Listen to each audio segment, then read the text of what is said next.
Oke, Ci Yeni boleh naik, Ci Yeni. Aku mau interview Ci Yeni. Aku nggak naikin siapa-siapa, Ci. Aku mau interview Ci Yeni bentar aja, Ci. 15 menit boleh, Cici?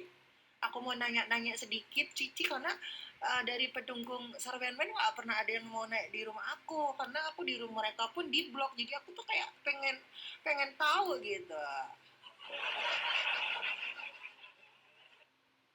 Mana Ci Yeni? Coba Ci Yeni request gitu.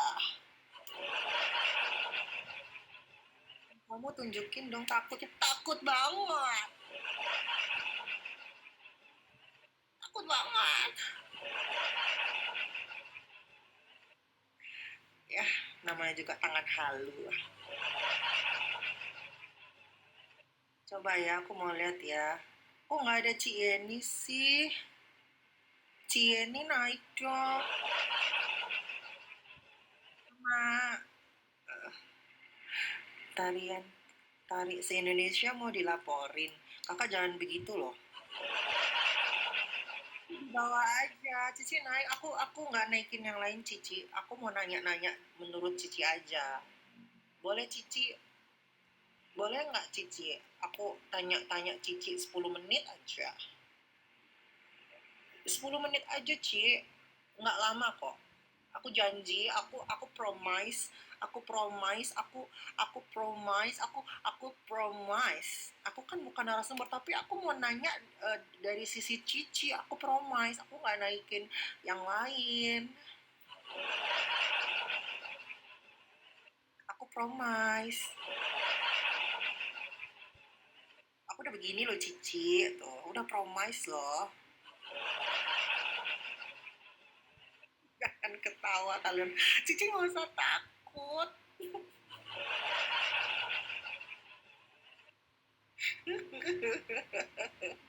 kalian udah kalian kalian waspada ya teman-teman ya di bawah ya. Tanda tangan aku begini ya, tanda tangan mau nanya apa kau, makanya naik dulu. Gimana aku mau naik kalau misalkan kalian gimana aku mau nanya kalau kalian nggak naik, ya kan? Pendukung Ruben lihat tangan aku ya, kayak gini ya. Nih ya, udah tahu kan isyaratnya apa pendukung Ruben ya.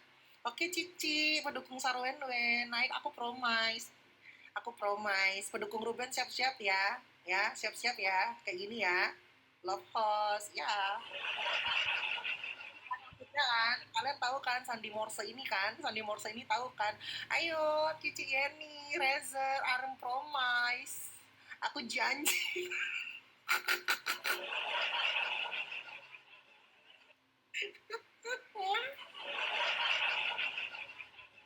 Kan ada yang ketawa, nggak tahu aku.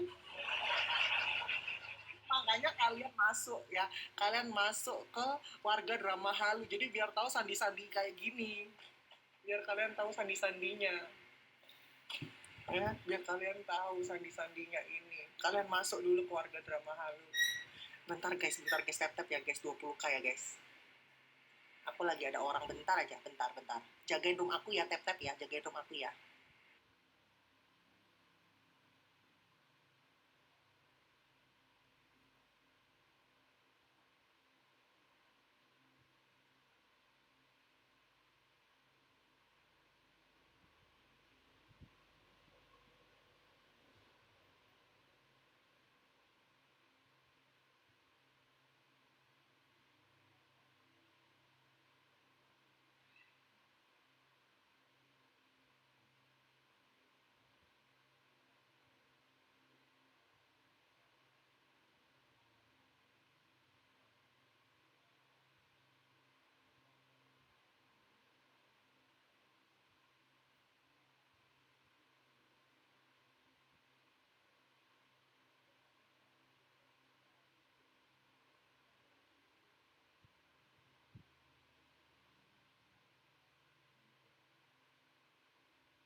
Halo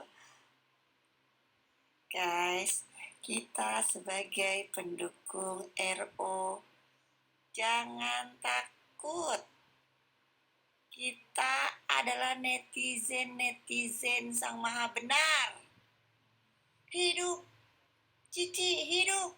Yeay, hidup. Hidup dong, jawab dong guys. Hidup.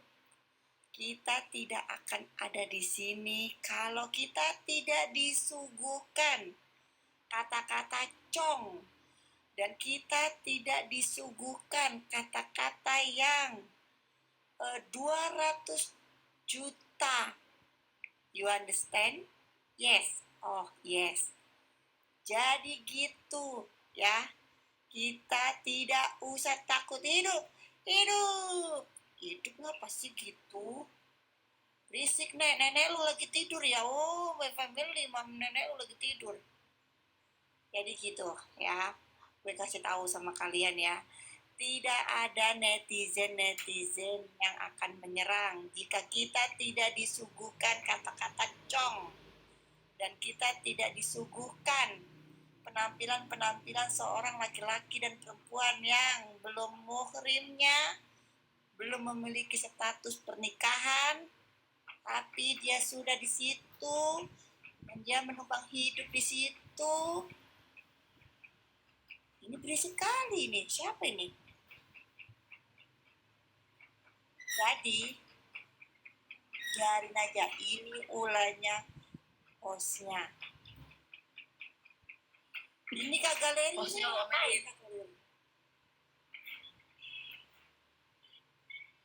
Hostnya berisik. Hostnya lo di mute.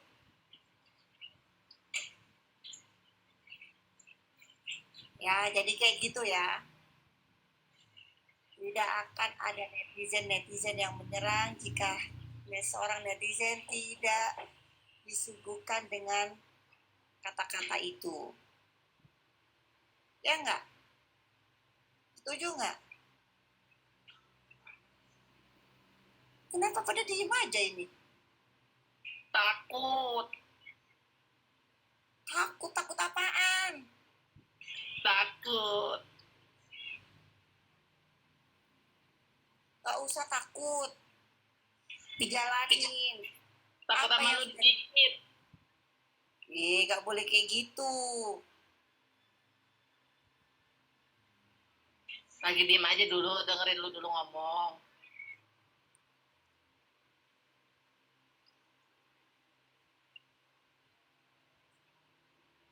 Lanjutin Dika, lanjutin. Ya enggak, emang bener kenyataannya kayak gitu. Kenyataannya tuh memang kayak gitu. Ya. Netizen itu tidak akan berkuar-kuar, tidak akan membuat statement-statement kayak gini kalau seorang netizen itu tidak disuguhkan kata-kata itu.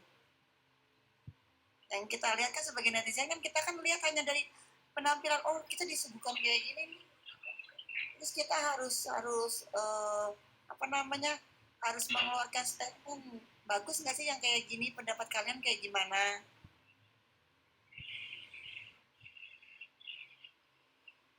Dan ini juga buat pelajaran orang itu siapa namanya Mamio itu, supaya dia berhati-hati lagi bersosial media.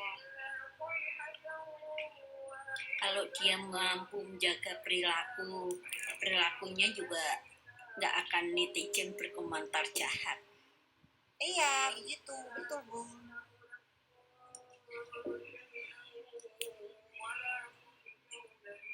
Gayanya aja udah kayak kelewatan janda, kayak katanya high class, tapi kok murahan banget gitu. Nakal sih boleh, murahan jangan. Belum muhrim, belum apa, udah nyosor ya. Jelas lah netizen komentar.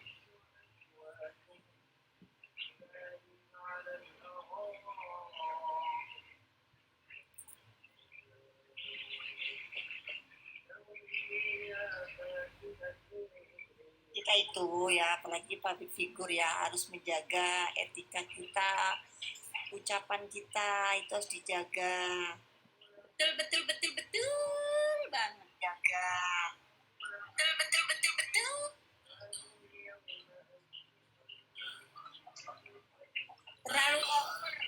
Terlalu over, terlalu merasa oke, terlalu merasa cantik.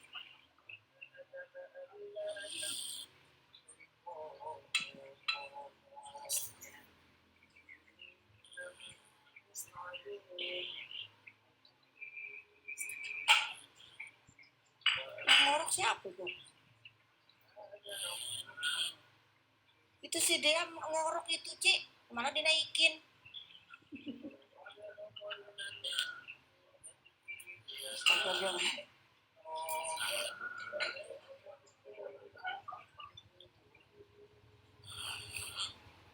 Astagfirullah. Nyanyi juga suaranya somber. Ih, acting gak bisa. Udah banyak kali laga. Gak bener.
Happy birthday to you, Kada habis bangun bobo.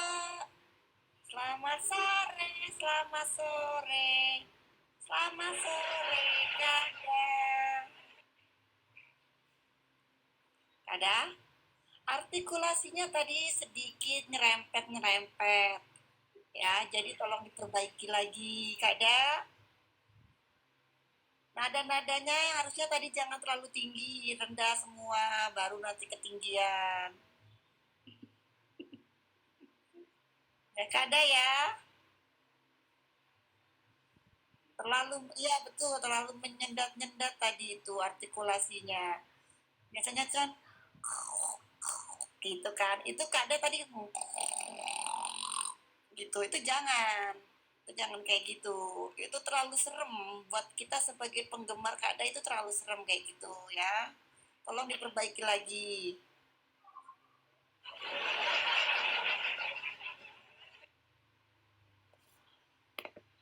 Ternyata siangku dibangunkan oleh orang yang sedang tidur. Oh enggak, ini lagi nyanyi, kita di bawah ini kita sebagai apa sih namanya, komentator ya. Lagi Ayo tolong, Kada ini lagi audisi, tolong ya. Menurut Kak Dimbin gimana, diloloskan atau gimana ini? Siap dibeleh atau gimana ini? Aku sih yes. Oke, kalau Mama Queen, menurut Mama Queen bagaimana?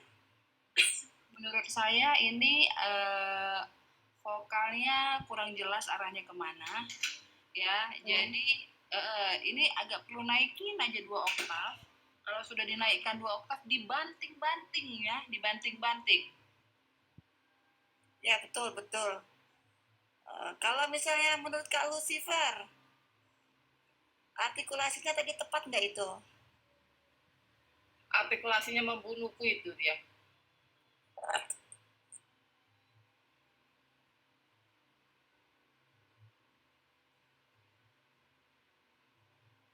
Kan saya nggak tahu ya, Kak Da ini dia memang lagi ngambil gelombang kiri, gelombang kanan. Ini arahnya lagu anak-anak, lagu dewasa, atau lagu lansia, saya kurang paham ini. Bentar, banyak maunya. Dia tidur, tapi dia bisa ngeintip pengen naik ke atas ya, bisa multi ya, bingung saya. Bukan, itu dia lagu daerah. Itu kemarin kan belajarnya itu sama kemarin belajarnya sama Kak Sultan, ya kan? Ya, Jadi itu sudah dibilang tolong ya nada-nadanya jangan terlalu tinggi.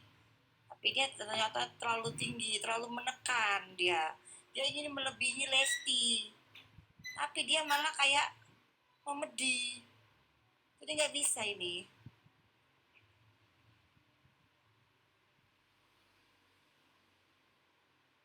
Ci, ini mau ditunggu apa dia, Ci? Ini kayak di ICU dia, Ci.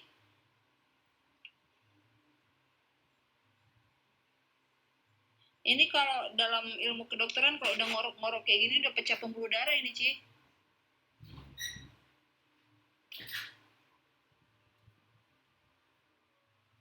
Jadi gitu.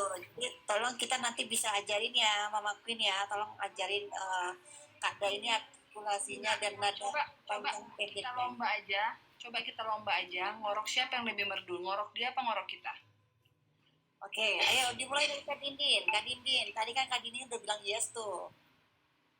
Kak Dindin tolong diajarin. Ya, biar aku sih yes aja biar cepat. Coba versi Kak Dindin ngoroknya gimana? Versinya yang paling bagus kayak gimana coba?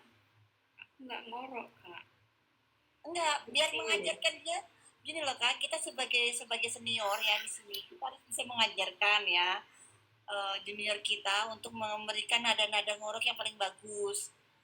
Coba bagaimana? Kak Dindin lu jangan kabur, kurang ajar lu ya. Ayo Mama Queen. Kita doang menurut saya tuh gini nih. Gitu.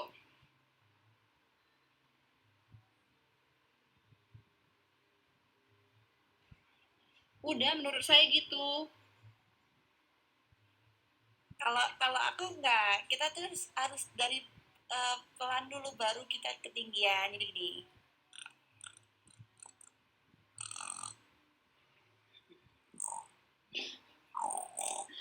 kayak gitu ya. Jadi kayak gitu, kita tuh harus jangan kayak Kak Da tadi. Kak Da tuh terlalu tinggi. Oke, dia itu kan orang-orang yang paling kuat ya, mungkin dia sampai kayak gitu kan, itu nggak bisa. Kita itu mendengarkan tuh harus dengan irama-irama yang lembut gitu ya, harus dengan nada-nada yang lembut pas. Kalau misalnya kita sebagai penyanyi ngorok ya, penyanyi ngorok kita nadanya paling keras dibanding musiknya, aduh, kuping orang-orang akan meledak gitu loh. Jadi harus disesuaikan dulu. Ini aku tadi kan udah judulnya kan hari-hari tumpah hari katanya kan, judul ngoroknya kan. Kenapa dia tumpah-tumpah hari tuh kayak gitu tuh udah nggak bisa. Itu terlalu, nanti dia itu ke sakaratul maut, itu nggak bisa dia kayak gitu tuh, nggak bisa. Gitu loh. Nggak boleh, harus dengan nada-nada yang paling bagus gitu. Diberikan artikulasi yang bagus. Terus kayak gini loh. Do re mi fa sol la si do. Kalau di ngorokin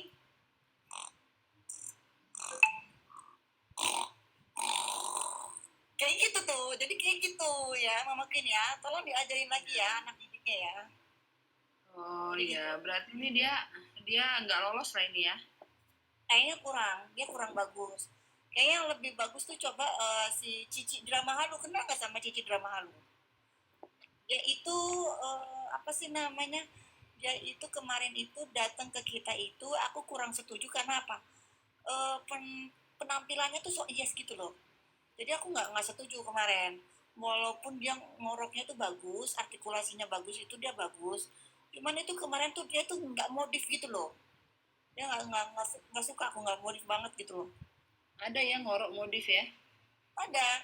Ya, jadi kayak gitu. Kita kan harus mengajarkan junior-junior kita itu dengan penampilan suara yang merdu gitu loh.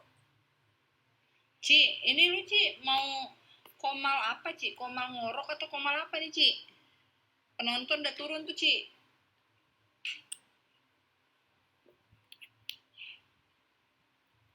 Ci,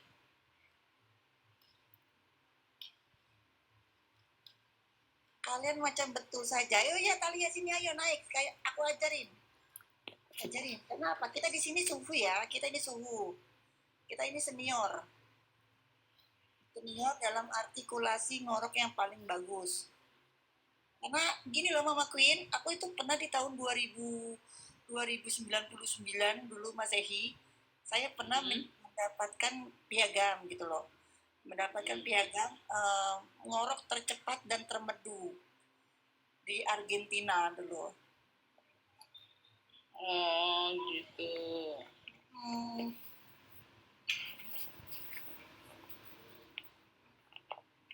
Bahas apa ini?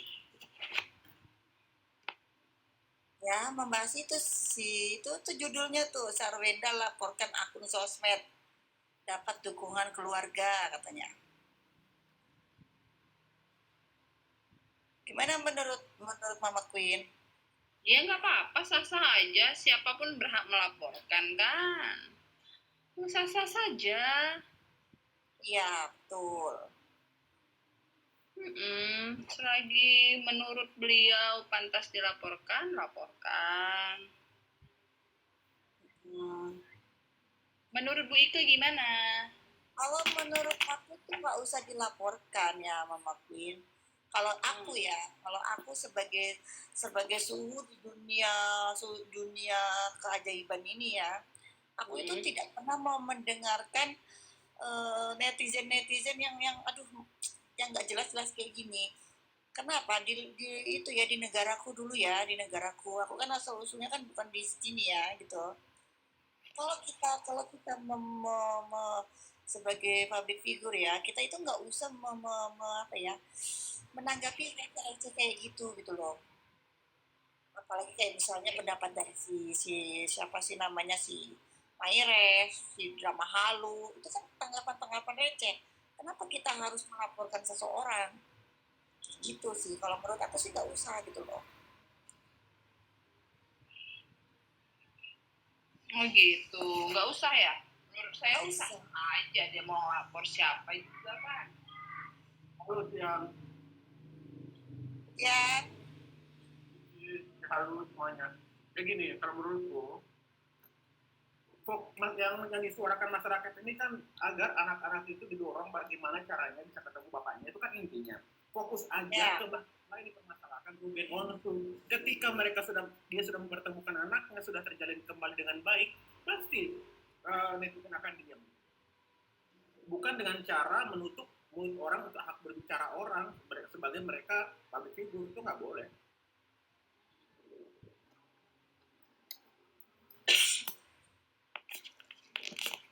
Tapi katanya Bang Mayres ada yang menjelekkan, ada yang mendiskreditkan, ada yang menggiring opini, begitu sih.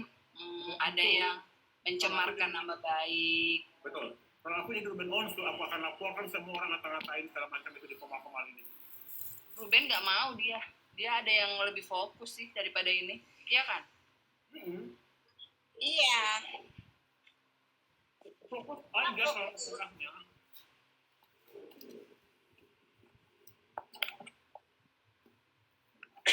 Menurut Bang Mayres gimana laporannya itu? Fokus aja sama masalahnya dia aja sih sebenarnya. Namanya public figure ya. Public figure itu kan siap dikritisi, siap diomongin orang segala macamnya gitu. Soalnya kan katanya kita nih kan belakangan ini kan agak sedikit jarang formal membahas mengenai itu, ya kan? Kita kan sering ganti topik yang lain. Katanya sih kita takut gara-gara ada pelaporan itu. Katanya gini, Wenda lapor kalian takut, hati-hati ya Bu Ibu. Oh, Talia Chen. Gue lebih takut sama muka lu. Fokus aja ke masalah yang ada sekarang gitu loh, yang masalah yang dipermasalahkan sama bapaknya anak-anak itu.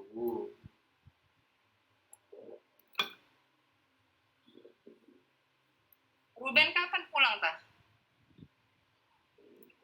Sampai bulan kayaknya. Masih di Medina ya? Masih.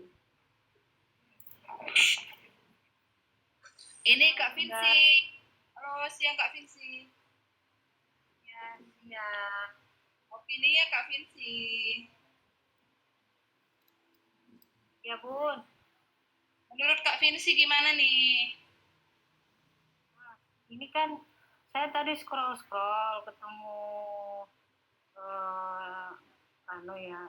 live-nya pendukung Sarwenda. Jadi tadi mereka bahas tentang Ruben lah. Pasti saya bilang saya pamit turun ke bawah karena saya pendukung RO. Saya bilang gitu. Oh ya Bun, nggak apa-apa, ya udah saya turun. Kan baik-baik aja ya kan? Kalau selagi baik-baik sih nggak ada masalah ya kan? Iya. Ada yang menghujat Bu, yang laki-laki tuh. Menghujat Ruben itu habis-habisan. Oh, Madalena, biarin aja. Dia nanti kan bisa kena batunya sendiri. Ya, dia kayak benteng-benteng gitu. Dia nanti kena batunya sendiri tuh sama ormas. Selama itu yang ditampilkan di media sosial, yang kita lihat di media sosial tuh kita bisa kok membahas, katanya itu nggak bisa.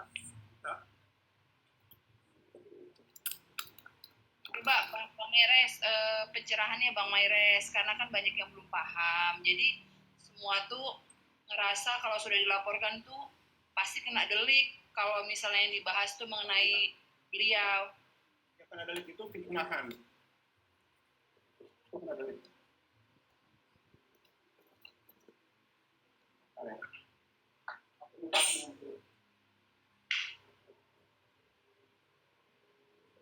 Ya kalau mereka bilang masalah rumah tangga tidak boleh kita urus, ya kenapa dipublikasikan? Yang namanya dipublikasikan ya otomatis akan dikomentari oleh orang-orang. Ya masing-masing punya hak ya nggak? Dia berhak menyiarkan, ya kita berhak mengomentari gitu loh. Kalau nggak mau dikomentari ya jangan dibikin, jangan dipublikasikan, jangan dipertontonkan, kan begitu ya Bu? Ya benar seperti yang dibilang Bang Mayres ya, yang sifatnya fitnahan, Kalau hanya sekedar opini dan argumen, saya rasa sah-sah aja ya kan, Kak? Ya. Kita beropini menganalisa apa yang terjadi, apa yang kita lihat di media sosial itu sah-sah aja. Kan sama aja seperti berita-berita yang beredar, berita pembuni, berita apa maling, kan kayak gitu ya, kan dikomentari oleh netizen juga, ya sama aja gitu loh. Dijamin oleh negara kok kebebasan berbicara kok. Iya, kebebasan berbicara dijamin. Bahkan debat-debat apapun juga apa namanya, dibolehkan gitu. Selama kita membahas apa yang sesuai fakta yang terjadi, yang kita lihat dengan biji mata di media sosial ini. Iya, kecuali kita nggak lihat atau ngarang, boleh aja kita mungkin ya salah.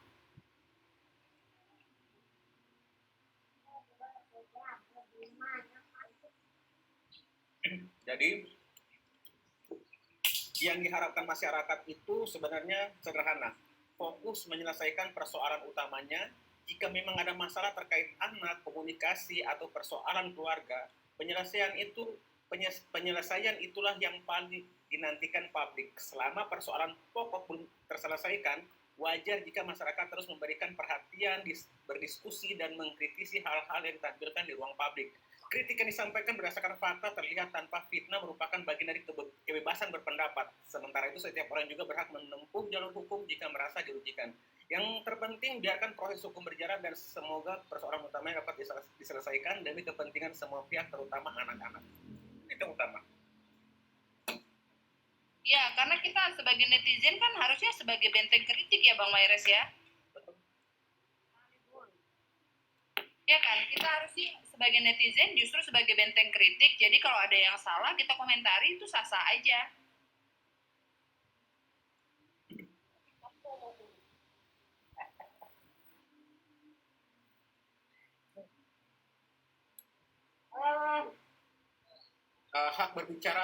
Hak berbicara atau menyampaikan pendapat di Indonesia dilindungi oleh hukum, gitu.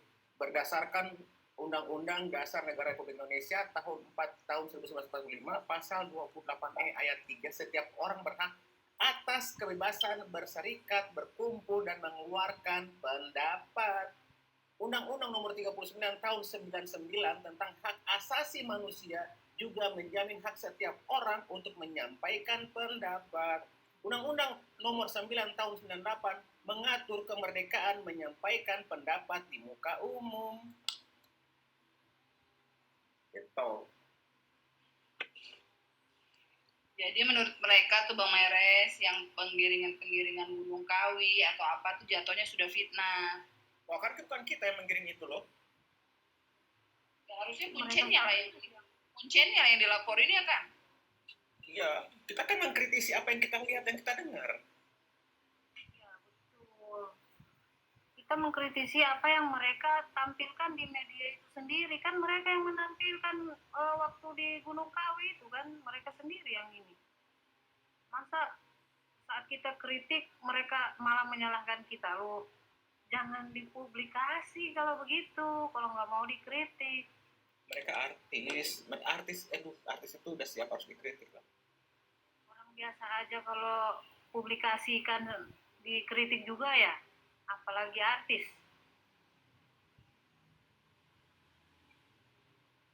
Itu kayak istrinya Sule, dia kan menyampaikan argumennya juga ya, dia bilang saya bayar sampah sendiri, bayar listrik sendiri, nggak ada tuh minta-minta sama mantan, digituin sama mantan istrinya Sule.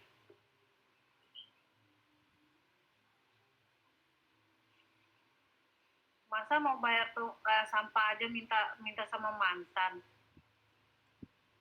Nah gini ya, jika masalah artis atau Sarwenda diungkap di publik ya, seorang artis lah, nggak usah nyebut Sarwenda atau Ruben, artis lah, sudah dipubliskan ya.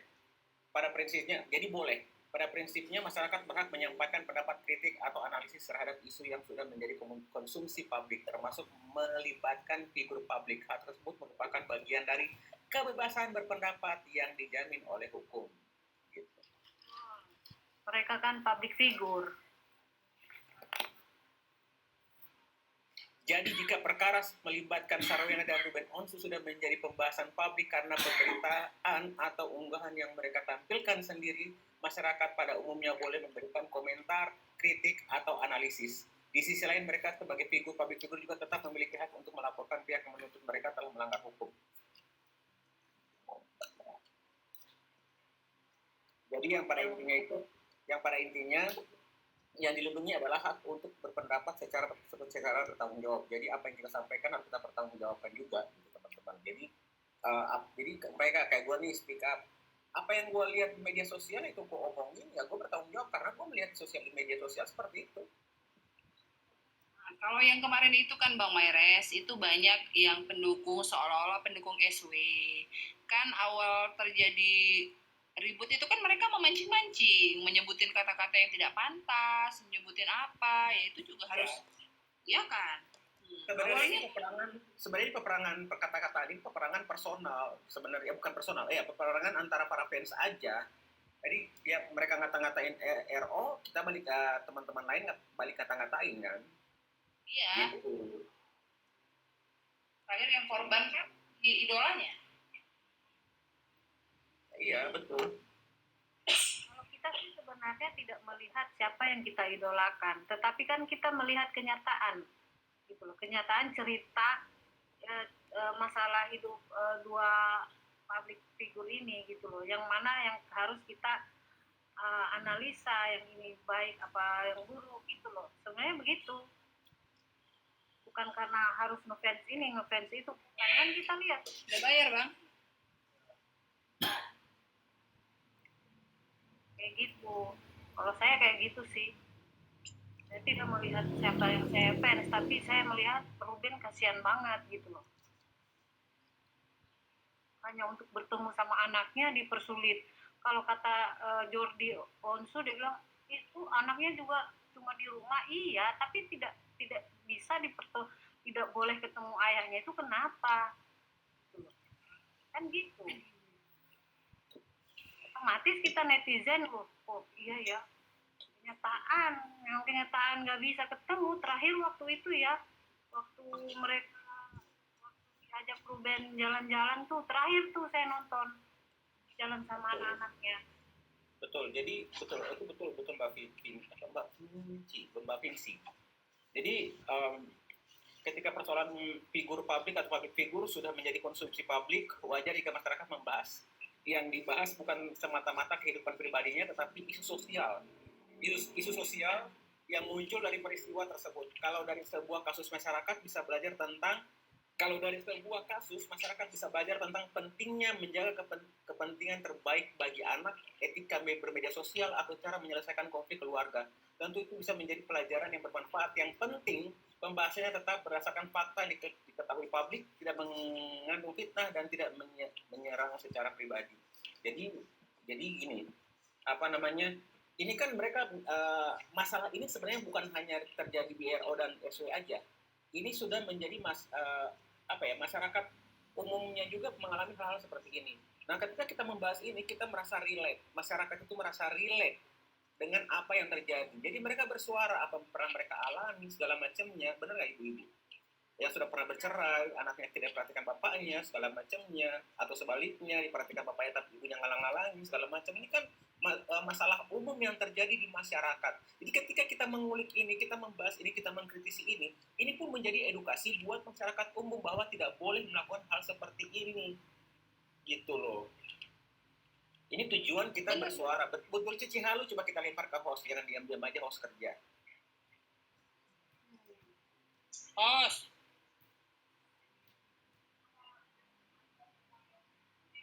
Host kerja, host. Iya, jadi gitu teman-teman. Karena orang-orang itu kenapa banyak ibu-ibu yang bersuara, karena mereka tuh merasa relate dengan kejadian-kejadian ini gitu. Karena justru pendukungnya itu banyakkan janda loh Bang, banyakkan janda yang merasa tidak seberuntung beliau gitu loh.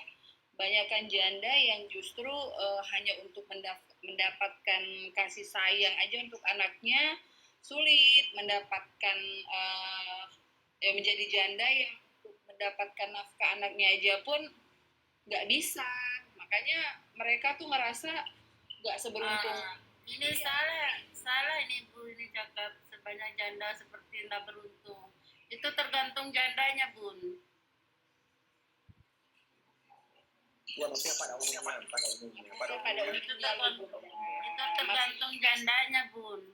Ya saya kan bukan bilang semua janda, saya kan bilang pada umumnya. kebanyakan pada umumnya mereka yang membela RO itu merasa dia sebagai janda tidak seberuntung dari SP. Begitu Ibu.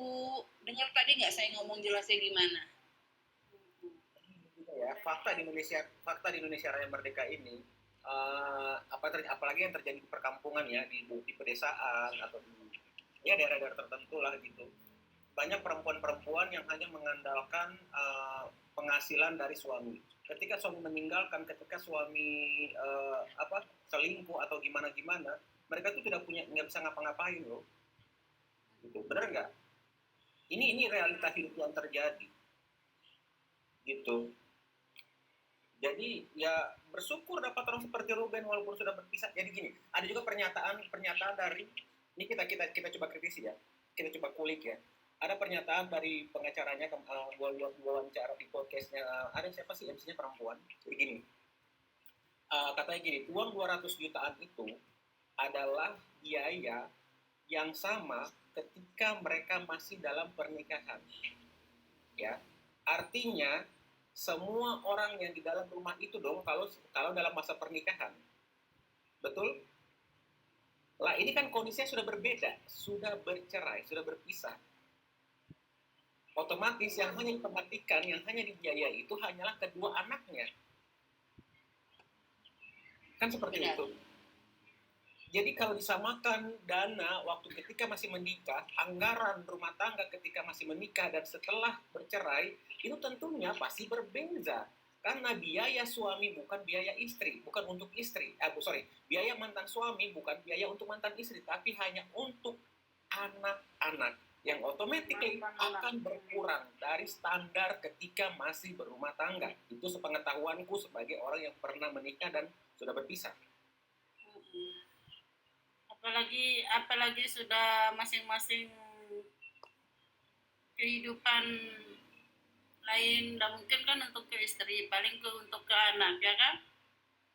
Ya, dan gini, kita melihat juga bahwa satu lagi yang menurutku pengacaranya agak kurang ya sih, tidak dibilang salah, tidak bisa dibilang benar juga. Jadi gini, katanya itu adalah anggaran yang sesuai tidak berubah waktu mereka masih suami istri. Selain pernyataanku tadi, tambahannya adalah kan istrinya bekerja, istrinya punya penghasilan, harusnya anak itu dihidupi bersama-sama. Ketika suaminya lagi tidak punya, suaminya lagi mengalami permasalahan ekonomi dan lain-lain, harusnya yang perempuan, apalagi kita tahu bersama bahwa perempuannya ini, mantan istrinya ini punya penghasilan lebih juga. Apa salahnya? Toh ini anak bersama. Ayo sama-sama. Ketika mantan suami tidak punya, ya istri numpang. Iya betul Bang, betul itu. Saling membahu ya kan? Membahu untuk kepentingan apa? Anak-anak. Istrinya itu tidak mempunyai gaji atau pekerjaan. Betul. Sedekah gitu loh. Karena mengurusi anak. Apa yang dimakan anaknya itu pula dimakan istrinya. Tapi tidak juga ke tong sampahnya harus dibayarin oleh Ruben. Itu sudah nggak masuk logika. Yes. Nah, kita main logika aja sebagai orang yang pernah berumah tangga, kita bisa hitung-hitungan lah ya. Kita tahu polanya seperti apa, walaupun kehidupan ekonominya berbeda. Mereka high, kita masih agak low, masih di bawah-bawah lah. Ya, Tapi paling kita secara mudah-mudahan juga kita. Tapi secara rumus kan sama, secara rumusnya tetap sama. Ketika sudah bercerai, otomatis biaya berkurang karena hanya menghidupi 2 anak aja, tidak keluarga ataupun mantan istri. Kan logikanya seperti itu. Terus kemudian ada pernyataan lagi nih.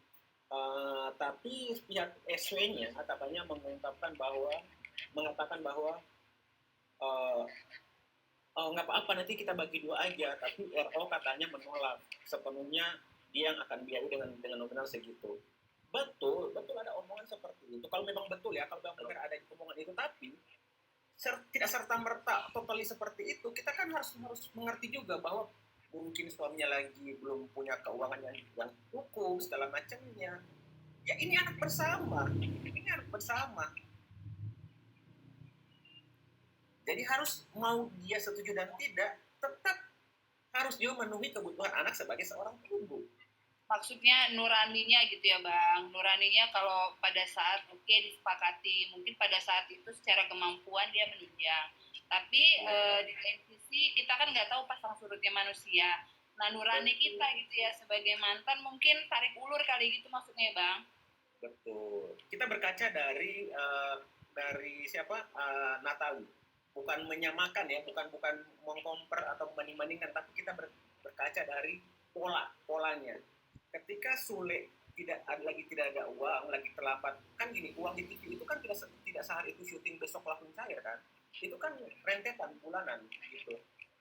Nah, Sule ngasih tahu, aku masih begini bulan ini ya, kayak masih 10 juta nih bulan ini ya. Oh nggak apa-apa, yang penting kamu selalu ada untuk anak-anak. Itu kan bu. Itu real kan? Ya. Real. Makanya mereka tidak punya masalah sama sekali. Iya, aku selalu dengan kakak itu tuh, yang istrinya Abang Sule itu, mantannya.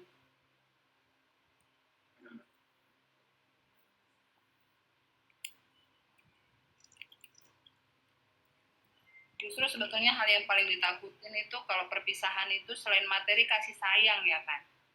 Di saat orang tua bercerai otomatis anak tuh kurang kasih sayang. Nah di lain sisi ya di kasus ini ada orang yang ingin mencurahkan kasih sayang justru mendapatkan hambatan kan gitu. Ya betul. Kalau menurutku uang itu tidak untuk kalangan mereka. Kalangan keduanya punya penghasilan, uang itu bukan important, bukan sesuatu yang penting. Tapi yang penting adalah pertemuan bapak dan anaknya. Anaknya tidak kehilangan sosok seorang ayah kandung. Itu yang terpenting. Uang bisa dicari bersama, rezeki itu Tuhan sudah atur. Tapi bagaimana anak ini tetap terpenuhi kasih sayang dari kedua orang tuanya, walaupun mereka sudah berpisah, tapi kasih sayangnya tidak terpisahkan, tetap satu, tetap utuh untuk anak-anak. Seperti itu kan? Iya, betul. Ya, seperti kata Natalia bilang, dia tidak akan menghilangkan figur ayah terhadap anaknya. Walaupun mereka pisah, figur ayah itu harus tetap dia kenalkan, dia tidak menjauhkan anak dari ayahnya. Ya sudah semestinya.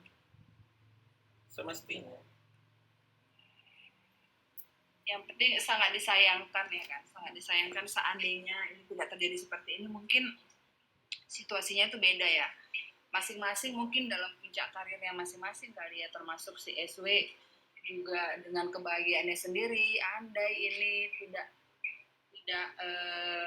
keegoisan itu masih bisa dikendalikan, mungkin nggak begini juga jadinya. Dan ini rentetan masalah ini bukan hanya tidak starting bulan awal tahun ini, bukan. Ternyata ya sesuai pernyataan Ruben ya, ternyata ini dia rasakan sama dia tuh sudah mulai ada kejanggalan itu, kurang bertemunya anak itu dari dulu gitu.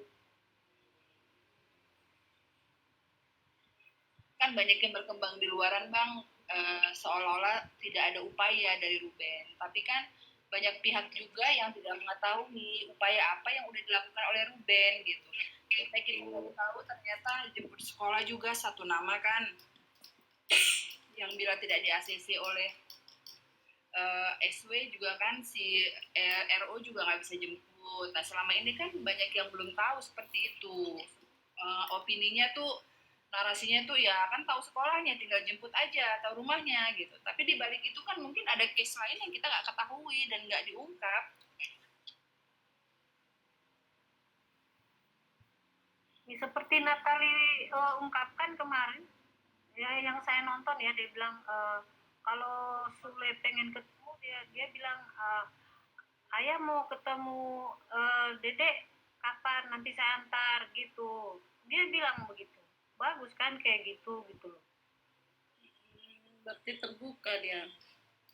Iya, dia jelasin. Saya nonton bagus. Dewasa ya, dewasa. Iya, dewasa banget.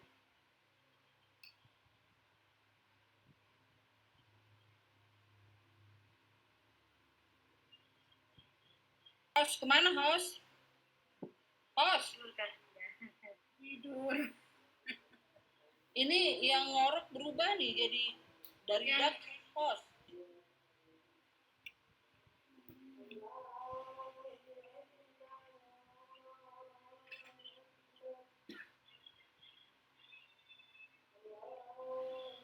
Terus yang lapor itu Kasawendanya itu untuk apa melaporin lagi gitu?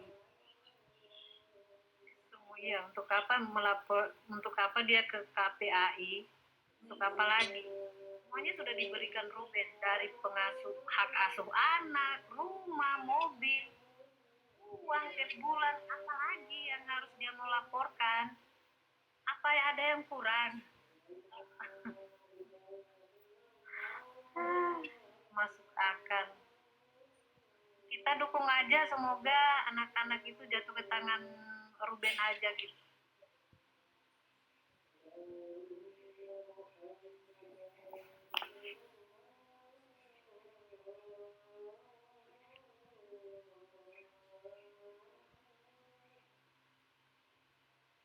Emang yang gambar-gambar pijit memijit itu anaknya Abang Ruben itu gimana itu?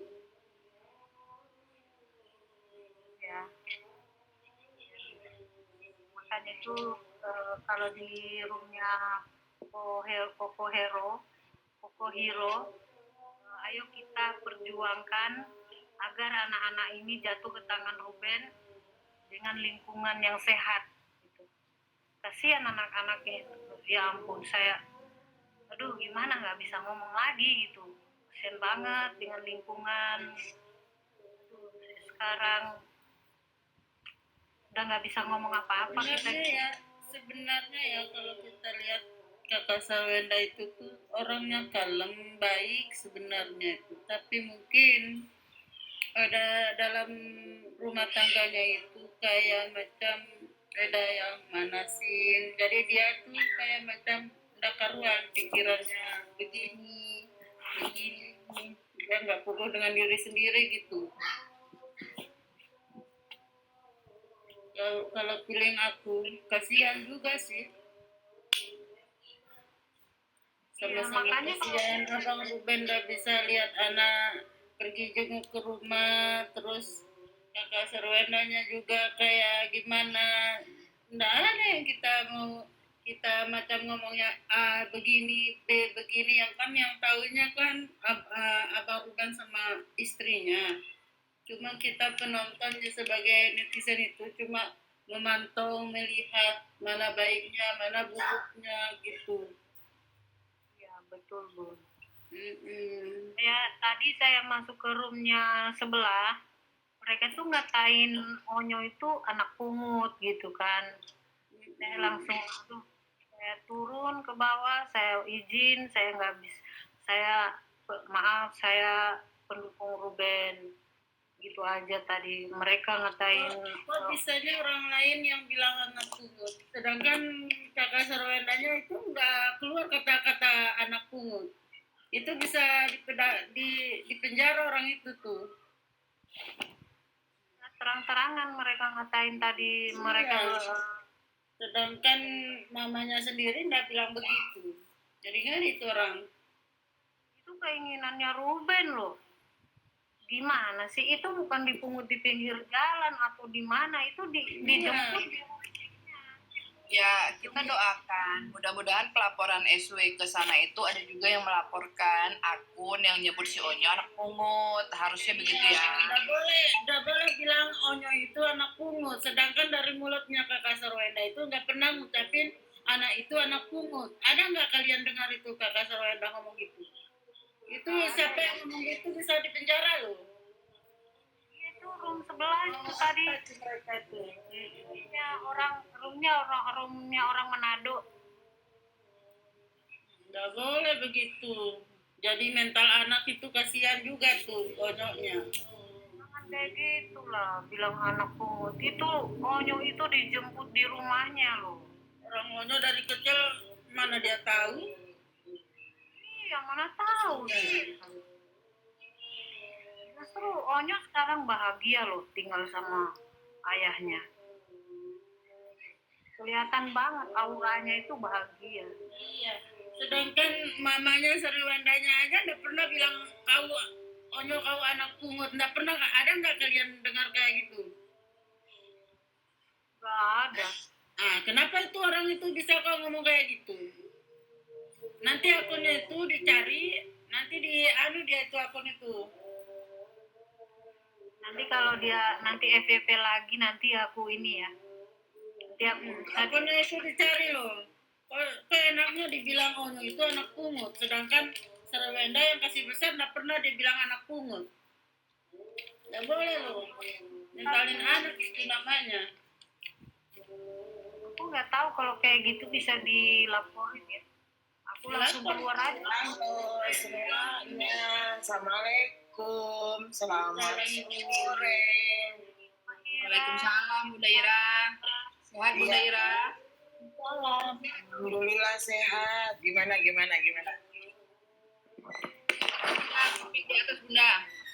Punya room sebelah orang Manado, di situ mereka ngebahas kayak benci banget gitu sama Onyo, bilang Onyo itu anak pungut. Nggak apa-apa, dosa-dosa mereka. Yang kita bisa pertanggungjawabkan itu adalah yang kita bisa ngomongkan. Kalau kita membuka telinga kita untuk omongan orang lain, ya kan? Nah itu telinga kita akan bingung gitu kan, yang mana yang harus kita dengar. Nah sekarang itu kita, oh ini patut saya dengar atau enggak?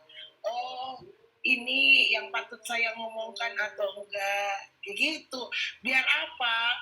Biar nggak ada potensi akun-akun sosmed yang itu tuh yang dilaporkan sama Sarwenda sama yang lain juga, kayak gitu. Jadi kita tuh harus bisa ngomong, tetapi kita itu harus bisa Dengan fakta ngomong, jangan asal-asal ngomong orang. Kita bisa mengamankan dan menyamankan diri kita dari seluruh potensi perdata dan pidana yang mungkin terjadi. Kayak gitu. Itu yang pertama. Jadi misalnya, kalau misalnya kita komen gitu, oh yang di sebelah ngebahas ini, yang di sebelah ngebahas gini. Apakah itu kita juga ikut ngebahas? Kita kasih panggung mereka karena kita bahas lagi apa yang mereka omongkan. Jadi harusnya kan kita nggak usah kasih panggung. Jadi apapun yang mereka ngomongkan terserah mereka, kita nggak usah peduli. Karena kalau kita peduli berarti kita kasih tempat, kita kasih ruang, kita kasih waktu mereka untuk berkembang biak. Kayak gitu. Iya, jadi lu mau ngomong terserah lu, dosa-dosa lu, kalau benar syukur, kalau nggak benar ya tanggung sendiri, ya kan? Nah yang penting itu adalah kita mengatur diri kita sendiri, kayak gitu kan? Ya, itu gini mereka kan biasa scroll, saya pikir roomnya Ruben. Kalau nggak benar, langsung aja di skip atau diblokir Bunda, biar nggak masuk lagi. Iya, itu artinya Bunda mengamankan mentalnya Bunda daripada sakit, ya kan? Dengar sakit, dengar nggak suka, ya kan? Nanti masak gosong, menyapu nggak bersih gara-gara emosi, kayak gitu. Iya. Jadi kalau nggak suka langsung aja skip atau blokir. Maira, makanya saya tadi langsung izin turun, saya pamit, maaf, saya bawah. Oh nggak apa-apa, kalau naik di sana nggak apa-apa, kita adu debat, kita diskusi, kita kasih mereka. mereka melihatnya dari sisi mana, kita mempertahankan pendapat kita lihat dari sisi mana, itu nggak apa-apa. Hanya kalau mereka mulai kasar, sampaikan ke dia, ya kan, katanya nggak mau kasar. Kalau mau berantem beda dengan mau diskusi kayak gitu. Kak Ira. Berantem Ya. juga nggak ada guna di TikTok mah. Kalau dekat baru bagus itu, Bun. Kak Ira. Ya. Aku barusan sorry tak potong. Aku baru scroll kan kemarin pulang kerja gitu kan. Terus gue lihat ini, apa benar ini si Onyo dilaporin? Aku bilang gitu kan, karena aku dengar isu seperti itu. Kalau memang itu benar, menurutku ya, kok mainnya terlalu jauh ya gitu. Aku pikir mereka berdua itu lapor ke lembaga-lembaga itu untuk sebagai rekomendasi atau lembaga untuk jalan tengah lah gitu loh, ya kan, penengah lah, ya kan. Tapi kok sampai lapor ya kan gitu. Kalau akun-akun sih itu mah udah biasa ya, tapi ini aku dengar apa benar ya Onyo dilaporin gitu loh, egonya dia gitu. Menurut Kak Ira gimana itu? Oke, yang pertama adalah kita sebagai orang yang pegang yang namanya smartphone, berarti kita juga harus smart people. Nah, mana yang namanya fakta, mana yang namanya hanya ungkapan aja, dugaan aja, karena itu nggak salah. Orang menganalisis, orang menduga-duga, itu nggak salah. Nah, kalau misalnya kita mau ambil yang benernya, maka kita tunggu dulu dari pihak yang bersangkutan. Apakah sudah ada klarifikasi resmi atau konferensi pers dari pihaknya Sarwenda, dari pihaknya kuasa hukumnya, ya kan, atau lawyernya, atau dari pihak kepolisian, langsung dari Polres Metro Jakarta Selatan, karena ini kan dilaporkan di Jakarta Selatan. Itu. Jadi kalau misalnya belum ada seperti itu, maka kita keep aja. Itu mungkin pendapat orang-orang yang menduga-duga. Ya, itu nggak salah juga. Tetapi boleh kita keep, kita simpan, tapi kita tunggu data atau fakta yang sebenarnya. Terus yang kedua adalah kalau misalnya dia melaporkan ke Komnas Perempuan, bukan melaporkan ya sebenarnya, kalau datang ke KPAI dengan Komnas Perempuan itu hanya ya seperti yang kakak bilang itu benar, meminta rekomendasi untuk apa? Kalau misalnya kasus ini berlanjut ke pengadilan khusus untuk kasus hak asuh anak. Nah, tetapi perlu diperjelas bahwa di sini kan masalah utamanya adalah hak asuh anak. Maka kalau kita ke KPAI itu adalah langkah yang benar. Tetapi kalau kita ke Komnas Perempuan itu tidak pernah memberikan rekomendasi yang berhubungan dengan hak asuh anak. Makanya teman-teman semua pikirkan aja apakah itu efektif, benar atau enggak. Seperti itu. Itu terkait dengan kan. Itu masih dalam proses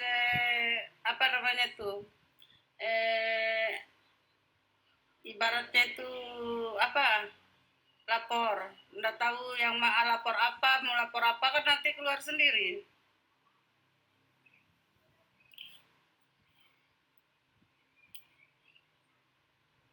Terkait dengan poin-poin aduan itu sudah ada. Ruben Onsu membawa 3 delik aduan ke KPAI terkait dengan eksploitasi anak, hak asuh anak dengan kesulitan bertemu anak. Kalau Sarwenda itu juga membawa 3 poin terkait dengan konsultasi mengenai perjalanan rumah tangga mereka mulai dari awal sampai bercerai, kemudian membantah klaim bahwa dia mempersulit bertemu anak, kemudian dia juga curhat bahwa dia nggak diberikan nafkah. Itu poinnya. Kalau misalnya kita mau lihat poinnya, poin aduannya, kalau kita mau lihat apa yang dilaporkan, itu juga ada dilaporkan ke polisi ya. Kalau kita melihat apa yang dilaporkan di polisi, yang pertama itu sabar. Saya lihat dulu ya materi saya ya. Jadi kalau yang dilaporkan itu adalah aduh mana ini? Sabar. Kalau yang dilaporkan adalah yang pertama, ada beberapa akun media sosial yang dianggap melakukan fitnah dan pencemaran nama baik kepada Sarwenda. Ya. Nah, kemudian pertanyaan akun-akun mana saja, dia belum memberikan penjelasan. Tetapi dari beberapa sumber itu dia itu terutama melaporkan akun di platform TokTok dan Igoi. Seperti itu. Khusus untuk apa? Khusus untuk pembicaraan mengenai apa? Ada pembicaraan mengenai yang berhubungan dengan pesugihan, dan ada yang narasi yang berhubungan dengan pernyataan atau konten yang berhubungan dengan klaim bahwa anaknya Sarwenda itu adalah anak hasil selingkuh. Itu yang dia laporkan. Nah, terkait dengan akunnya itu belum ada klarifikasi sementara. Memang banyak sekali orang-orang yang bisa menduga, karena kan melihat, oh ini yang kasar, oh ini yang aktif, ya kan, teman-teman kayak gitu. Jadi boleh itu mereka menduga, itu nggak salah. Nah, yang menjadi pertanyaan kita, kemudian Sarwenda ini mendatangi kepolisian itu tidak dengan langkah-langkah yang biasanya public figure ambil. Biasanya public figure itu pertama kali itu menjalankan yang namanya klarifikasi. Ngomong dulu, pihak kami telah mendapati beberapa akun yang melakukan fitnah dan pencemaran nama baik. Kami ingatkan kepada akun-akun itu untuk berhati-hati, ya, kayak gitu. Itu dulu harusnya ada klarifikasi. Nanti dikasih somasi. Nih misalnya Meira nih yang berbuat, nanti dilemparkanlah somasi ke Meira, baik melalui Viti kah, ataukah langsung ke DM-nya Meira. Nah, terus setelah itu ya biasanya yang diambil oleh public figure itu minta di take down Viti yang ada fitnah atau pencemaran nama baiknya, atau dia minta kita melakukan video permintaan maaf. Barulah kalau misalnya langkah-langkah itu sudah tidak dijalankan, barulah ke laporan polisi. Seperti itu. Itu yang biasanya, yang etisnya, yang budaya kita itu untuk kebaikan dan kebaikan untuk semua, kayak gitu. Tetapi menjadi pertanyaan adalah, kalau dalam kehidupan normal, saya bilang normal ya, normal, maka langkah yang diambil seorang ibu ya yang difitnah seperti itu benar, logis, faktual, keren, benar. Baguslah kalau dilapor, kalau difitnah begitu, daripada anuan kan. Tetapi kalau misalnya kita lihat pada kehidupan Sarwenda saat ini, maka agak lain. Kayak gitu. Karena apa yang terjadi di masyarakat adalah reaksi, respon dari apa yang dia pertontonkan. Begitu dia mengatakan bahwa saya melaporkan hal ini telaah saya pribadi ya. Telaah saya pribadi, ini mandiri, ini berdasarkan asumsi dan analisis saya tanpa ada diskriminasi dan menyenggol pihak lain. Ya, dan saya berhak untuk mengeluarkan pendapat saya. Kayak gitu. Saya Meira dari Makassar nih kalau Sarwendanya nonton. Ya. Nah, kalau misalnya kita melihat dalam kehidupan Sarwenda saat ini, ya, kemudian dia melaporkan katanya untuk melakukan perlindungan mental anak. Sementara anaknya ini tergeser, terikut siapa yang melakukan? Ini Netizen ini nggak melakukan itu. Tetapi sadarlah Ibu Sarwenda, Anda sendiri yang melakukan hal itu. Anda mempertontonkan anak Anda di depan publik, Anda mentontonkan vulgarisme, ya, dan agak porno aksi hubungan Anda dengan Gergio. Ya, wajar kalau netizen ini melakukan respon. Karena apa? Itu hal yang tidak biasa bagi budaya timur kita. Seperti itu. Jadi, kalau ibu mengatakan ini seperti ada standar ganda di sini. Di satu sisi, ibu mengatakan mau melindungi mental anak ibu sendiri, Ibu Sarwenda. Tetapi di sisi lain, Anda tidak pernah mengintrospeksi diri Anda bahwa ini terjadi karena apa. Enggak tiba-tiba ujuk-ujuk itu ada asap, Bu, kalau nggak ada api. Itu. Nah, terus yang selanjutnya adalah ya, mana ini? Aku lihat dulu ya teman-teman ya. Nah, kalau misalnya di sisi itu kalau kita melihat ya, dari sisinya bahwa kehidupannya Sarwenda saat ini. Nah, jadi terjadi apa? Terjadi kontradiksi atau ketidaksesuaian antara apa yang ibu ucapkan dengan apa yang ibu lakukan. Begitu ibu mengatakan bahwa ini adalah perlindungan anak, maka netizen ini menagih. Ibu, kalau ibu melindungi mental anak ibu, dari ibu sendiri dong. Bener nggak? Iya kan? Masa kita membiarkan mental anak kita rusak, tetapi begitu orang mereaksi itu, kita marah. Itulah yang terjadi. Ya. Nah, selain itu Anda kan public figure, dan itu Anda publis, Anda sajikan di layar kaca yang dinonton semua orang. Seperti itu. Ya. Nah, kemudian yang kedua, kalau Anda mengatakan netizen itu tiba-tiba ujuk, itu ada hukum sebab akibat, Bu. Netizen ini merespon apa yang disajikan. Netizen ini tidak ujuk-ujuk tiba-tiba tahu ibu pacaran sama Giorgio. Gaya pacaran ibu sama Giorgio kayak bagaimana? Gaya menjual ibu dengan mendatangkan anak ibu. Ada anak ibu bukan 1 skin, 2 skin, banyak skin. Kayak gitu kan? Nah, itu yang terlihat ibu. Jadi, ini ada hukum sebab akibat.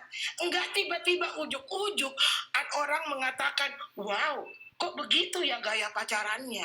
Kalau mereka enggak melihat dengan mata kepalanya sendiri.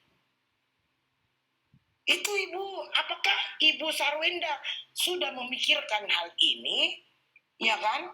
Nah, apa yang ibu sajikan dengan apa yang ibu lakukan saat ini, kalau saya sebutnya itu adalah pancingan emosi di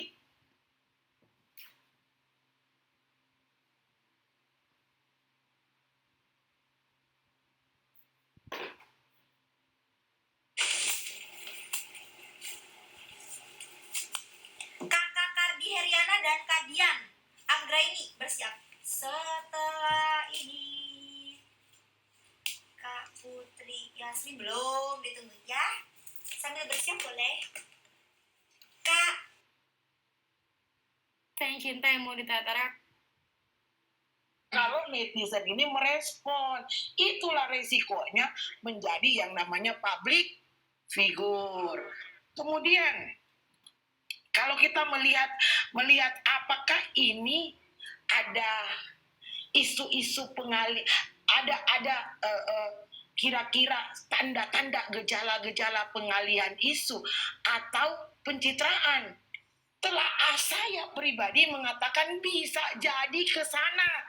Diduga ada sisi defensif ibu atau sisi mau memperlihatkan yang baik. Ya kan? Karena apa? Karena isu yang sebelumnya itu sudah ada ya, bahwa Kok Ruben Onsu sudah ke KPAI dan jelas aduannya. Kayak gitu. Ya. Kok kalian ngurusin hidup orang banget sih? Lu juga ngurusin gue di sini, gue juga orang. Lu kalau nggak merasa lu ngomongin gue ngurusin, sementara lu sendiri ngurusin gue. Nah, inilah salah satunya orang yang tidak berkaca, teman-teman. Pada waktu dia mengatakan kepada orang lain, kita mengurusi orang lain sementara dia melakukannya sendiri. Ya enggak? Kita kasihkan dulu dia ketawa. Kita ketawain dulu. Ya kan? Alah. Nah, Benar kan lagi nih Kak, yang namanya kan netizen ini kan cepat, jeli otaknya, jeli juga matanya. Yang lagi lab sambil sama Rio-nya itu, dia bilang begini, ih geli, apanya itu? Jadinya nangkap semua itu, netizennya di bawah itu. Jadi saya setuju dengan pernyataan Mbak Ira tadi ya. Menurut saya gini, menurut saya hal yang terasa kurang konsisten itu jika alasan pelaporan terhadap orang-orang di media sosial adalah untuk melindungi kesehatan mental anak-anak. Maka saya menghargai tujuan tersebut karena setiap orang tua tentu ingin anaknya tumbuh dengan aman dan nyaman. Namun di sisi lain, saya juga melihat anak-anak masih cukup sering muncul di ruang publik, misalnya dalam siaran langsung yang berpotensi mengundang perhatian dan komentar dari banyak orang. Ketika anak sudah ditampilkan di media sosial, apalagi dalam situasi yang sedang menjadi sorotan publik, tentu resiko munculnya komentar, penilaian, bahkan kritikan dari masyarakat menjadi lebih besar. Karena itu, menurut saya langkah yang paling selaras dengan tujuan melindungi kesehatan mental anak adalah meminimal keterlibatan anak dalam konten dalam live untuk memicu perbincangan publik. Terutama jika situasi sedang sensitif, dengan begitu melindungi terhadap anak tidak hanya dilakukan selalu jalur hukum terhadap pihak yang dianggap melanggar, tetapi juga melalui upaya mencegah anak berada di dalam situasi yang berpotensi menimbulkan dampak psikologis. Jadi yang saya pertanyakan bukan niat untuk melindungi anak, melainkan apakah keseluruhan tindakan yang dilakukan sudah benar sejalan dengan tujuan tersebut. Menurut saya, jika perlindungan terhadap kesehatan mental anak dijadikan alasan utama, maka konsistensi dalam membatasi exposure anak di ruang publik juga menjadi hal yang penting untuk dipertimbangkan. Gitu. Lanjut.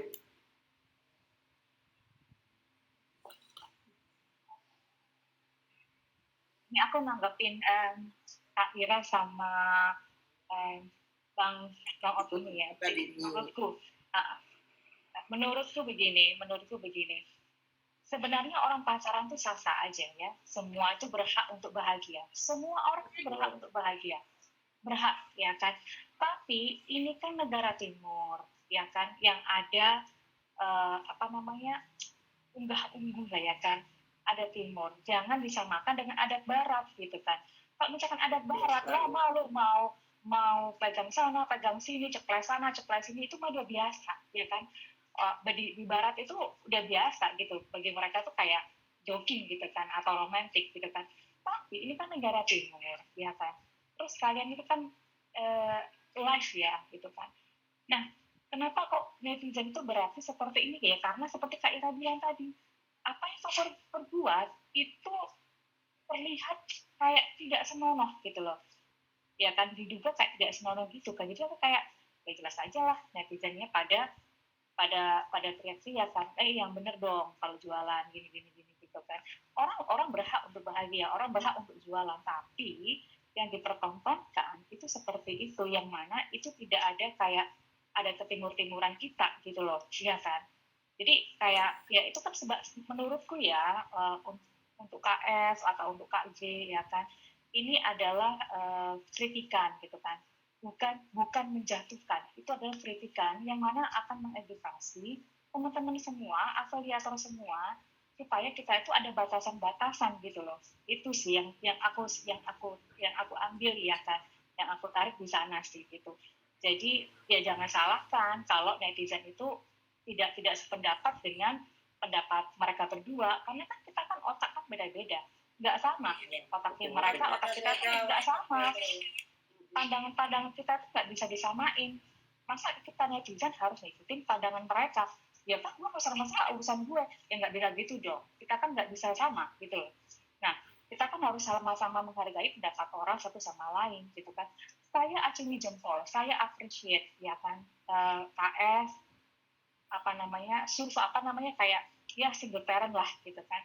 Aku hargain, aku apresiasi dia benar-benar cari uangnya seperti itu, tapi yang dipertontonkan yang agak etis lah gitu loh. Ini kan dunia digital ya kan, yang mana diakses anak kecil pun bisa mengakses gitu loh, ya kan. Jadi ya tolonglah, itu hanya kritikan aja sih sebenarnya. Itu sih tanggapan Kak Ira semuanya. Oke, secara hukum Sarwenda memang memiliki hak untuk melaporkan akun yang dia rasa, dia sangka, dia duga itu melakukan fitnah dan pencemaran nama baik. Secara hukum, ya itu tidak ada yang salah di situ. Dia punya hak. Oke.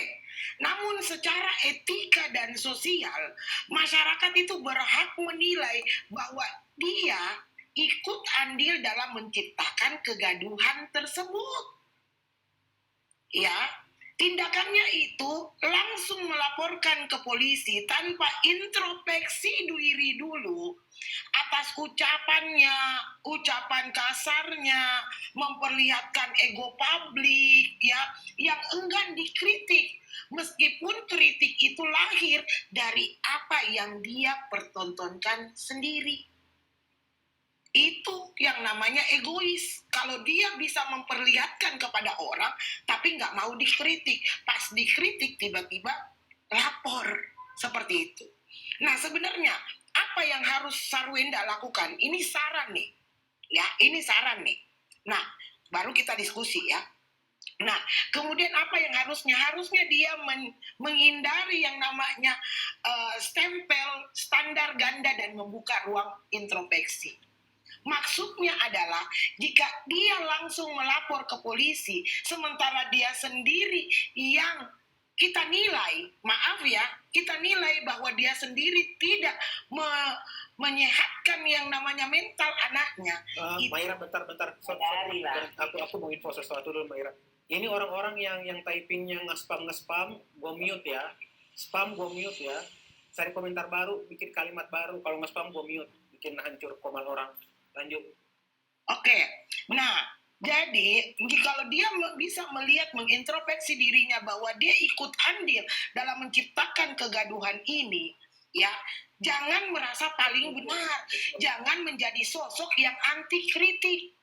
Ya, dengan kita memilih jalur, dengan Sarwenda memilih jalur klarifikasi dan somasi terlebih dahulu, ia sebenarnya memiliki yang namanya kesempatan untuk melakukan introspeksi diri. Misalnya dia bisa bilang seperti kayak begini, saya menyadari ucapan saya pada saat live kemarin keliru, namun respon akun ini memfitnah hubungan kami sudah keterlaluan. Langkah ini jauh terhormat secara moral. Kayak gitu. Itu. Nah, yang kedua yang bisa saya sarankan, adalah seharusnya Sarwenda jangan memancing yang namanya emosi digital netizen, tetapi harusnya menurunkan tensi ketegangan publik. Melaporkan netizen ke polisi di tengah suasana dirinya yang juga dihujat, ya, akan hanya membuat masyarakat menjadi geram, ya. Tambah meluap apinya, kayak gitu. Nah, kemudian kalau dia Ibu Sarwenda ini mau mengeluarkan statement melindungi mental anak, lakukan secara real. Jangan hanya slogan, Bu. Jangan hanya omong doang. Iya, betul. Ya. Harusnya saya potong. Ketika Ibu Sarwenda mengatakan bahwa saya ingin melindungi mental anak saya, maka saya melaporkan ini. Sementara Anda sendiri kami nilai tidak melindungi mental anak Anda. Jadi kata-kata Anda, maaf kalau kami nilai ini hanya sekedar slogan. Ya kan? Jadinya lucu ya. Betul. Nah, jadi menurut saya Ya, saya sarankan, saya simpulkan bahwa langkah bertahap mulai dari klarifikasi dulu, baru somasi, baru permintaan take down dan permintaan maaf, barulah kalau hal itu pun tidak terjadi, barulah lapor polisi. Itu mungkin langkah-langkah yang cukup etis, cukup mengerti dan memberikan juga ruang kepada Anda sendiri untuk melakukan introspeksi diri. Iya, Seperti sehingga ini. netizen bisa Silakan didiskusikan. betul semua itu, Bu. Yang mau lanjutin siapa? Kalau soal fitnah masalah gunung ini, gunung ini itu kan urusan Sarwenda ya. Iya, dia kan harusnya dia yang Sebenarnya sih bukan fitnah Kak, jadi salah tanggap aja, jadi nyari sensasi seakan-akan gitu tuh. Benar nggak, Maira? Dia pergi ke itu minta maaf di sosmed. Apa yang Ibu tadi bicarakan itu semua betul. Jadi kalau salah aku mendengarkan pernyataan dari podcast dari pengacaranya SW di salah satu podcast tadi yang katakan bahwa uang 200 juta itu merupakan uang sesuai nominal. Ini yang azan yang ngaji di mana ya? Tolong di saya. Tolong di mute dulu. Dulu Pak, kalau nggak ngomong di sudah lewat asar. Di mute dulu. kita di mute dulu, kita hormatin yang ngomong ya. Jadi 200 juta ini merupakan uang yang memang sudah anggaran rumah tangga saat masih menikah. Itu pernyataan dari pengacaranya. Yang menurut gua yang sudah pernah menikah dan bercerai, anggaran memang rumah tangga sekian juta lah. Taruhlah 1 juta nih, anggaran rumah tangga 1 juta. Ketika sudah bercerai, ya anggaran gua tuh otomatis berkurang karena hanya untuk anak-anak toh. Ya. Tapi kenapa jadi standarisasi anggaran ketika masih berumah tangga? Ini yang menjadi pertanyaan gue, Mbak Ira, kok bisa sama gitu. Dan kalaupun katanya, dia pun tidak memaksa. Bahkan dari SW sendiri menawarkan untuk berdua aja bayarnya, untuk ngebiayain itu sekitar 200 jutaan itu. Terus Ruben Onsu menolak. Tapi itu kan secara omongan, tapi pada kenyataan hidup, kita sebagai laki-laki tidak selamanya uangnya segitu. Ya harusnya sebagai seorang ibu yang punya penghasilan juga saling topang menopang secara ekonomi. Dan juga hak dan kewajiban juga dari orang tua. Bukan hak dan kewajiban, jadi kewajiban orang tua. Gitu, artinya keduanya. Gitu. Jadi walaupun Ruben Onsu tidak mengiyakan itu, ya bukan berarti lu menuntut itu harus ada, gitu kan. Hak orang tua untuk bertemu dengan anaknya itu sudah hak paten yang tidak bisa ditawar-menawar, gitu. Gimana Maira? Pendapat Maira? Oke, saya izin jawab ya. Begini, kalau kita membandingkan antara hak bertemu anak dengan hak memberi nafkah, maka semua orang ya pada kondisi apapun itu berhak untuk ketemu dengan anaknya dan tidak ada yang bisa namanya menghalangi. Tapi pada suatu kondisi seseorang itu bisa saja tidak menafkahi anaknya. Bisa jadi dia pensiun, bisa jadi dia lagi kekurangan duit, bisa jadi lagi apa. Jadi kalau kita membandingkan, menyelaraskan kedua hal ini, ya itu akan menjadi hal yang jauh berbeda. Seorang ayah atau seorang ibu ada atau tidak ada pun uangnya, itu nggak boleh dibatasi yang namanya haknya untuk bertemu anaknya. Ada atau tidak ada uangnya, kayak gitu. Tetapi seseorang yang tidak ada uangnya, kemudian Anda memaksa untuk meminta nafkah, itu juga tidak masuk logika. Kayak gitu. Karena Ruben ini pekerjaannya adalah bukan pekerjaan tetap dengan gaji yang tetap. Bisa jadi hari ini dapat, bisa jadi besok enggak. Inilah yang kadang-kadang masyarakat Indonesia nggak paham. Maka terjadilah perdebatan, kan dia nggak kasih nafkah, maka aku nggak kasihlah anakku. Itu bukan apple to apple, bos. Ya, ketika Anda nggak diberi nafkah, ya, pada saat itulah kita harus tahu apakah dia mampu atau tidak. Saya bukan bilang bahwa Ruben tidak mampu, ya. Tetapi maksud saya, ada atau tidak ada pun uangnya, bapak, ayah, abah itu wajib bertemu dan tidak ada yang bisa menghalangi dengan anaknya. Kalau enggak, itu melanggar yang namanya hak asasi manusia. Kayak gitu. Kemudian, nafkah ini adalah nafkah dari pernikahan sampai ke perceraian. Apakah Anda tahu bedanya nafkah orang yang masih berumah tangga dengan nafkah orang yang sudah tidak berumah tangga? Pada saat Anda bukan lagi istri, maka Anda tidak berhak untuk dinafkahi. Kok minta? Harusnya dia bersyukur, Bunda. Ini nafkahnya harusnya hanya untuk ketiga anaknya pada saat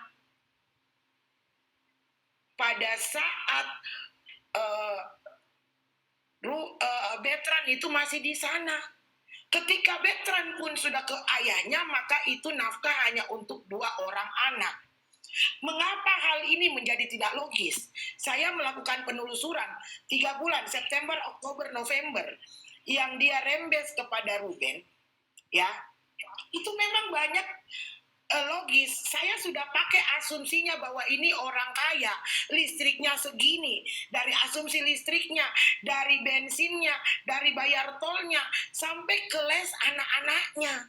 Itu semua dipertanyakan, ya kan? Harusnya, ya kan, pada saat itu nafkah misalnya listrik, apakah adil Ibu?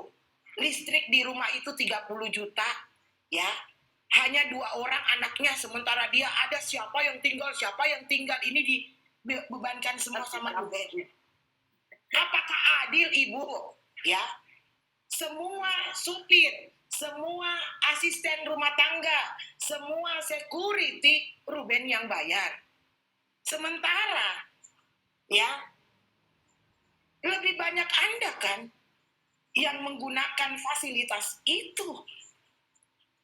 Jangankan hanya di situ, ada seperti pengeluaran yang tidak masuk akal. Ya, ini nggak orang kaya, nggak orang miskin, nggak orang artis, nggak orang yang gembel, ya.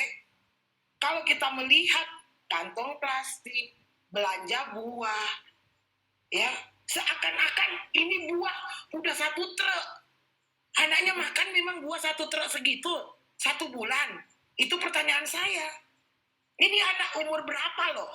Seperti itu. Jadi, kalau saya misalnya ya, tidak terjadi pengalihan hak asuh anak, mereka terjadi perdamaian, saya sarankan Ruben, kalau untuk nafkah, Ruben, kalau masalah sekolah lu bayar sendiri ke sekolahnya, ya kan? Kalau masalah les, bayar sendiri ke tempat lesnya, ya. Kalau masalah listrik, hitung baik-baik. Misalnya 30 juta, 10 orang yang tinggal di sana, berarti 1 orang 3 juta. Anak lu cuma 2, berarti lu tanggung 6 juta. Kayak gitu. Gacuan, makan di gacuan 75 juta itu makan apa sama siapa? Kalau cuma anak berdua. Dunia. Nah, itulah yang saya pikirkan. Jadi, begini. Jangan memanfaatkan kebaikan Ruben, rasa cinta. Tunggu dulu lah Bu Selfie, nanti kalau mau ngomong kita gantian ya. Nah, jangan memanfaatkan kebaikan dan rasa cinta Ruben ya yang sangat besar kepada anaknya untuk memanfaatkan yang namanya nafkah itu. Ya, kalau memang Anda bukan hanya Ruben loh yang punya kewajiban menafkahi anak, itu anak Anda juga. Saya justru merasa tidak becus jadi orang tua kalau tidak ada jeripaya saya yang dimakan anak saya. Kayak gitu. Seperti itu, saya rasa. Silakan. Silakan. Iya, yang 2 juta per bulan dibagi. Senang. Ambil contoh pada si Sule dalam rumah tangganya ini. Bayangkan aja dia cuma 25 juta. Itu pun sudah cukup. Kenapa sih Esda ngambil contoh gitu loh? Kalau mau dipikir untuk anak, harusnya dia pikir baik-baik. Kan enaknya itu kalau kedua orang tua itu baik, anak-anak juga jadinya baik. Gitu kan Bu? Itu aja. Tapi ibu semua yang katakan itu benar semua itu. Silakan masuk. Silakan Bunda. Itu aja yang saya sampaikan. Iya. Yang lain mungkin yang lain silakan. Yang mau Kita Mbak diskusi, Vinci, kita Mbak Vinci, diskusi. silakan Mbak Vinci. Atau siapa? Boleh silakan. Yang soal buah-buahan itu, Maira, itu betul itu 1 trek. Itu aja sih penilaian saya. Buah-buahan sampai sebanyak itu, waduh, anaknya 2 orang doang. Itu aja sih penilaian saya. Silakan. Nggak mungkin lah.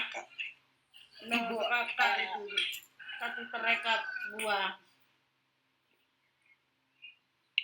Begini Bu, kita bisa bayangkan, misalnya ibu-ibu punya anak umur 6 tahun, 7 tahun, dengan kelas 5 SD itu sekitar 10 sampai 11 tahun, 12 tahun kayak gitu.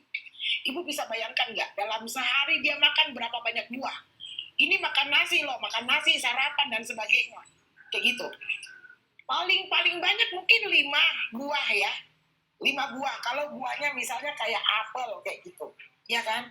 Makannya misalnya di sarapan makan buah, ya kan? Makan siangnya makan ada buahnya, sorenya makan buah, malamnya makan buah, tiba-tiba mau tidur makan buah. Misalnya nih 5 kali, kayak gitu. Berapa pengeluaran satu kepala anak untuk makan buah per hari? Apakah ibu-ibu ini berpikir, nah ini bermacam-macam buah ya, 100.000, 200.000? Misalnya kita kali 2 anak ini, umpamanya lah dia makan 100.000, 2 anak ini 200 lah 50.000. 1 bulan paling 100. Nah, berapa yang diklaim? Jangan semua orang makan buah di rumah itu dibebankan ke Ruben. Makanya Bu, tadi cuman analogi saya. Saya lagi bermetafora tentang 1 truk daripada buah itu. Seperti itu. Tiba-tiba metafora lanjut terlalu berat. Saya aja beli buah 5 kilo bisa 1 bulan lebih. Padahal anak 4. Jangan terlalu irit juga Bu. Padahal anak 4 loh. Kalau menurut saya itu Selamanya kebiasaan makan hidup buah lah, saya. Bu. Kalau kopi ya sehari. Tergantung mood mau makan buahnya aja itu sebenarnya. Biaya rumah sakit, biaya Bapak Nauko, kalau mau menyanyi jangan di sini Bapak Nauko. Bunda Ira kena dangdut, Bunda. Aja wenda-wenda dulu. Mending dandutan gitu. Hewan pun tak sudi. Kalau mau dandutan jangan di sini Pak, karena kita lagi diskusi. Bukannya kita bilang tidak lebih enak, tapi Bapak bukan right time Pak, right place. Bukan Kak, waktu dan tempat Kak, yang aku masih umur 20, Kak. Jangan nggak bilang peduli aku umurmu berapa, nggak peduli kan nanya, nggak peduli. Nggak peduli kan nanya. Udah saya juga dengar ini dan saya nonton. Lu mau umur 5 tahun kayak berapa tahun nggak nanya? Dia umur 100, kita harus saling menghargai. Allahu Akbar, tiba-tiba aja Allahu Akbar.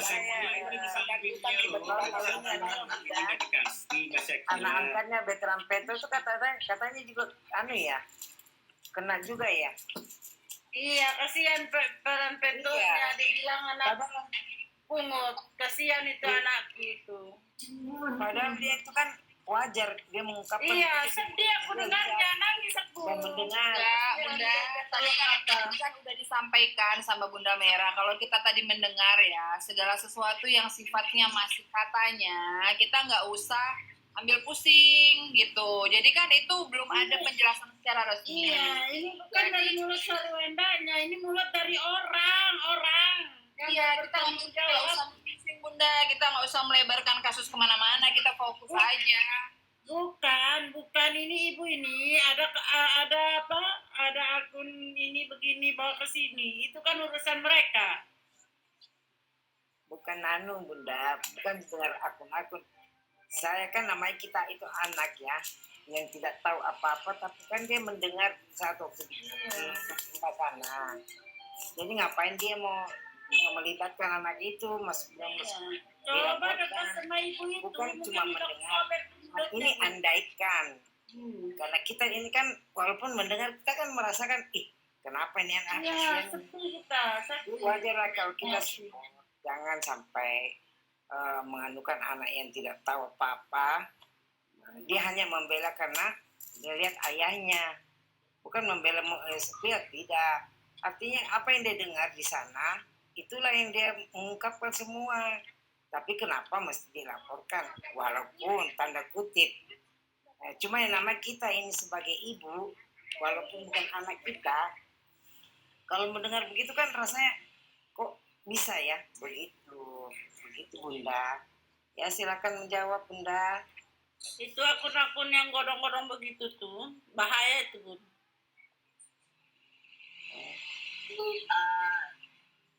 Sama seperti yang dibilang kakak yang tadi. Kakak siapa nih, banyak maunya ya.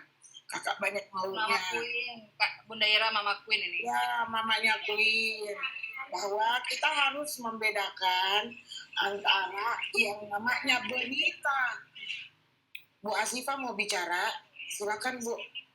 Ada anak saya bu, enggak. Oh iya, di mute dulu Bu, di mute dulu. Ini bunda bukan akunan yang itu dokter cinta apakah itu? Iya, saya juga dapat kok, saya juga dapat. Iya. Dia Saya live kan juga bunda. dapat. Nah kayak begini, misalnya kita ini kalau mau mengetahui akun-akun yang dilaporkan itu hanya pihaknya Sarwenda, pihaknya lawyernya Sarwenda dengan kepolisian. Kita nggak bisa pegang kalau orang lain yang menyampaikan. Tetapi kalau orang lain merepost apa yang dikatakan ketiga orang ini, maka itulah berita. Kalau yang lainnya itu masih asumsi, perkiraan, dugaan, apakah itu salah? Enggak salah. Orang bisa saja melakukan dugaan, perkiraan bisa. Tergantung kita bagaimana kita mengkonsumsi, memakan yang namanya info itu. Enggak tiba-tiba ujuk-ujuk. Begitu ada info, makan mentah. Langsung tiba-tiba nangis. Saya sedih loh. Langsung tiba-tiba, nggak bisa loh kayak gini, lihat dulu. Oh, ini menurut persepsinya dia. Kita hargai persepsinya dia. Kita tunggu yang keluarnya berita yang aslinya kayak gitu. Kita lanjut aja ke materi ya, kayaknya ya. Jangan yang kayak gitu-gituan. Thank you Sakila, thank you Kak Sakila, Bang Maire senggol Kak Sakila kena donat lah kita. Mau tanya sesuatu boleh nggak? Dulu Mbak Sakila. Hewan, jangan umur. Iya, dan hutan. Ya. Ini Kak, apa namanya? Dengar-dengar si Uwe itu hamil ya? Itu nggak usah dibahas.